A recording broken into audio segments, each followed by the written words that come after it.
Hey all, I want to say a few words based on events of the last few days that are just extraordinary and historic. Right, the war in Israel. You got a group in Gaza, which is part of Israel, sort of kinda, called Hamas, and they've conducted sort of a surprise attack on Israel. Now look, that situation in the Middle East is super complicated. I'm no expert on that stuff. I would just say this broadly because it kind of sets the stage for what I'm going to say next. Is that right? Coming out of World War II with the Nazis, right, in their annihilation of European Jews and by the millions. The idea coming out of World War II was, look, Jews need a homeland. The Jewish people from all over the world. They need a homeland. I'm like, fair enough, right? Absolutely. The problem is, right, the lines on the globe are already drawn in terms of nation states, and so what happened effectively is that a decision was made by the international community, backed by the United States, and I get why, that the Jewish people will be given their historic homelands in the Middle East, with the capital of Jerusalem. Right? The problem with that, right, is that you're taking away land from the Palestinian people who have been there for I believe hundreds of years, maybe thousands of years. Take their land away from them. Say, hey, new situation, people. Right? And then you have a country, right, Israel, basically a constitutional democracy, much like the United States, situated, right, in a part of the world where they're surrounded by theocracies, dictatorships, authoritarian regimes, autocracies, aristocracies, just the whole 9 yards, right?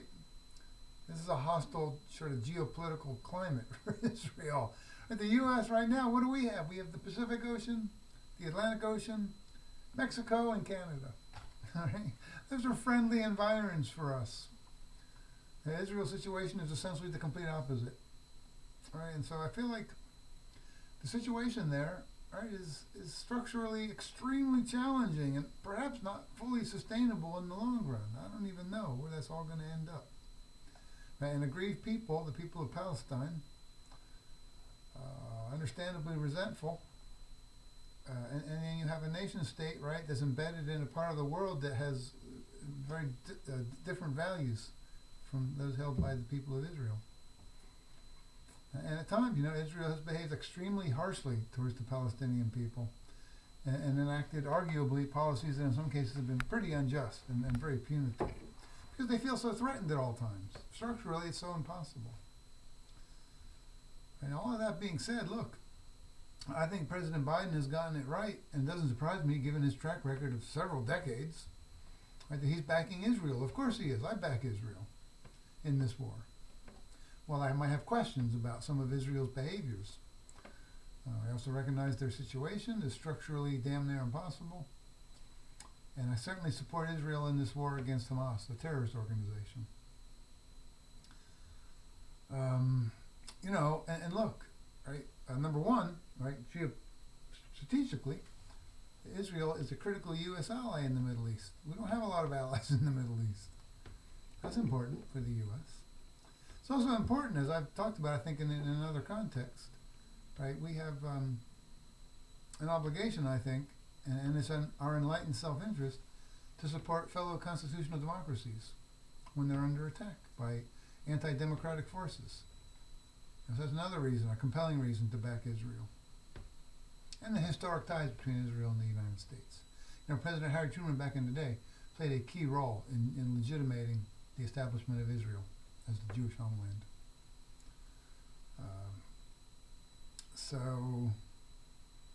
Now similarly, although I know a growing number of Americans have their doubts, and the MAGA caucus in the House of Reps is making that increasingly difficult, but I, the American people, a majority of Republicans in both the Senate and the House, support ongoing aid to Ukraine, right? Because they're fighting an autocratic regime, and they are a, granted, early days nascent, evolving democracy.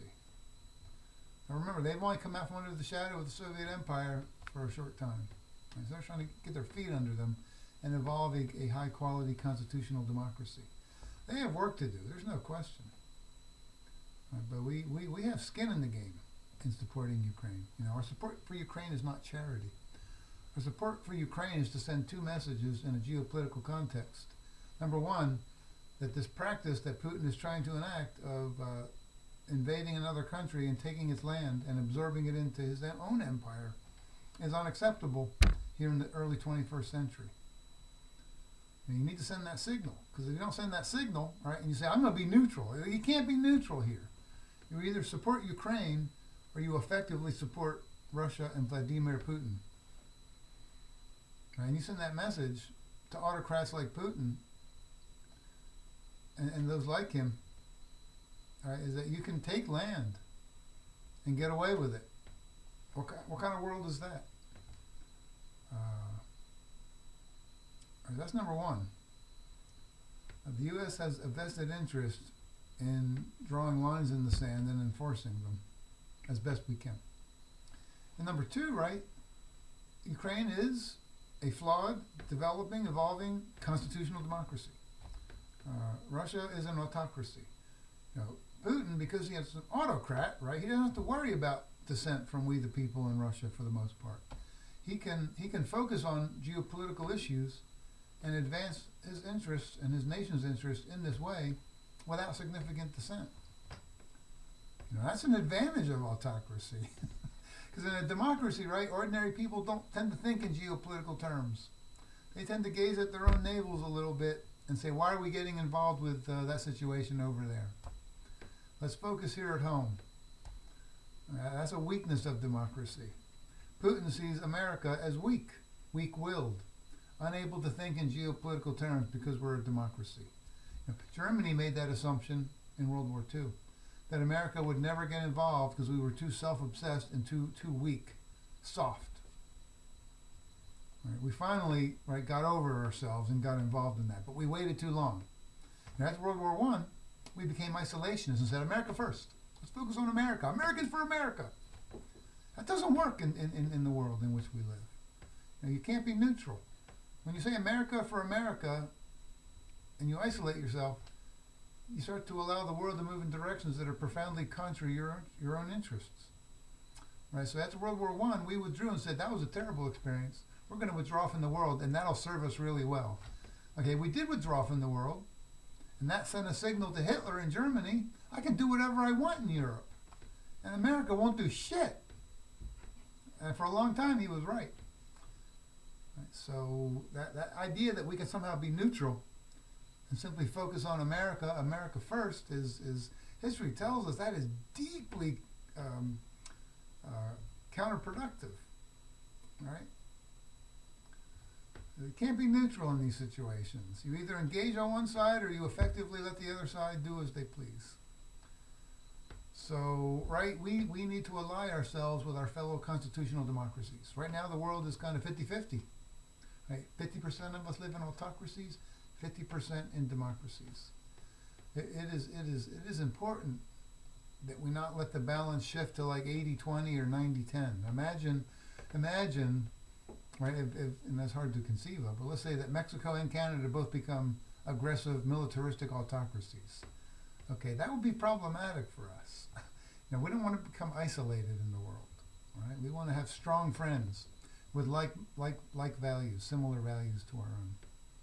And we want to contest, right, those who would choose autocracy.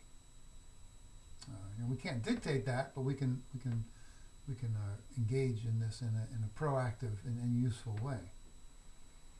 So for those two reasons, we have a profound amount of skin in the game, and some Americans underestimate that, and as a political scientist, that makes me crazy. Makes me crazy. Yeah, and right now the House, right, is not even meeting anymore because the Republican caucus fell apart. And the problem right there, right, is that the House has not yet approved additional aid to Ukraine. Speaker McCarthy had agreed to a side deal where coming out of this budget crisis, he would make sure that was taken care of, because a majority of Republicans in the House support aid to Ukraine. Senate Republicans support aid to Ukraine. But now you got about 24 MAGA Republicans in the House who are saying no more aid to Ukraine, never, ever, ever, over our dead bodies. Right? And since Republicans control the chamber, and whoever's the next speaker, right, only has a 4-vote margin, those 24 who oppose it could definitely prevent that from happening. Because it doesn't represent the Republican Party in the House, but it represents a caucus, a rump caucus, a part of that caucus, that's about 24 members, who, because Republicans have such a narrow majority, they can block things. They can't really get things done, but they can block things. So, so I don't know. You know, don't validate Putin's belief that Americans are soft and self-obsessed and incapable of thinking in geopolitical terms. Don't give him the satisfaction. He said just a few days ago, because he sees what's happening in the U.S. House with the Republican caucus and the MAGA caucus, the MAGA rump caucus. And he's like, yeah, America's about ready to quit this battle. And once America quits this battle, it is game over. Ukraine doesn't stand a chance. We're going to gobble them up. So he's counting on our failure. He's counting on our weakness. He's counting on our tendency to withdraw and turn inwards. He's banking on it. He thinks we're soft. I say we should do all in our power to deny him that. Thanks all.